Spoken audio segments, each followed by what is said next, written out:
E aí pessoal, professor Rogério, oficina do estudante, continuando aquela dica que eu falei sobre a problematização da linha do tempo.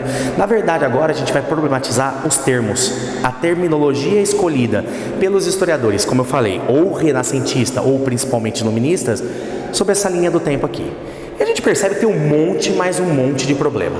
Primeiro, o termo pré-história. Gente, o termo pré, na verdade, passa uma falsa ideia que antes da escrita, o homem não teria história. Gente, isso é um equívoco. O homem, desde que surgiu, ele está produzindo, ele está se organizando, ele está gerando cultura, ele tem história. Então, na verdade, quando a gente usa o termo pré-história, nós estamos adotando um preconceito dos modernos que tem a escrita. Na verdade, o termo pré-história, melhor, a gente pode até usar, mas sempre refletindo, mas a melhor definição para pré-história é o período pré-literário, ou seja, o período em que o homem ainda não dominava, o homem não tinha criado, não tinha inventado a escrita. Dá para perceber, gente, como há um interesse de quem criou a linha do tempo, de supervalorizar as gerações que dominam a escrita e inferiorizar quem não tinha escrita. Posso dar um exemplo?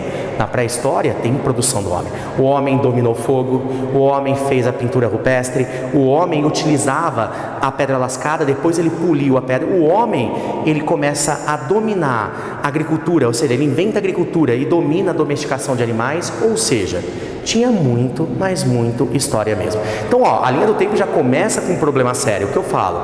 Ela serve muito mais como um material didático, como uma localização dos períodos históricos e não como uma verdade absoluta. Na verdade, não existe uma única interpretação, uma única verdade, um único ponto de vista história. São vários. Então, o primeiro problema, terminologia pré-história. Segundo problema aqui, gente, gravíssimo, Idade Média. Vocês acham que os caras que viveram de 476 d.C. a 1453, eles se achavam como médios, medievais, ou seja, estavam tão confusos que estavam numa idade do meio? Esse termo não existia nesse período. Na verdade, esse termo é uma criação, olha de quem? Da Idade Moderna, dos modernos, renascentistas, como eu já falei, e iluministas, os criadores da linha do tempo. Vamos entender por que chama Idade Média? Porque vocês sabem, gente, que em grande parte da Europa ocidental durante a Idade Média há um domínio muito grande do cristianismo, principalmente da Igreja Católica, liderada pelo Papa. Então, os iluministas vieram para cá, e os renascentistas também, olharam a Idade Média como um predomínio apenas da fé. E aí, como eles querem ir contra isso, eles querem menosprezar essa ideia de domínio da fé, que não é bem assim, vocês sabem disso, eles vão querer recorrer à Idade Moderna, entre os renascentistas e iluministas, à razão.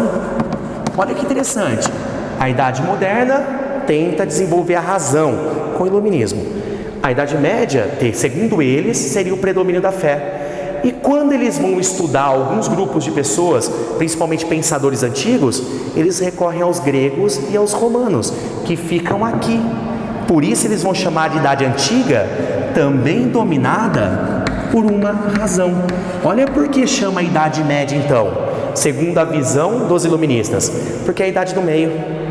Está no meio, a fé está no meio de dois períodos que se acreditou, ou pelo menos que os iluministas defenderam, que tinha uma supervalorização, um predomínio da razão.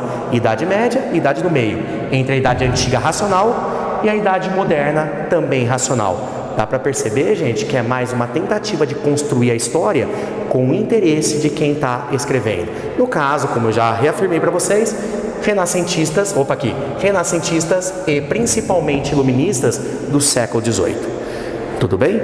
Então foi mais uma dica aqui do professor Rogério para o seu vestibular. Obrigado.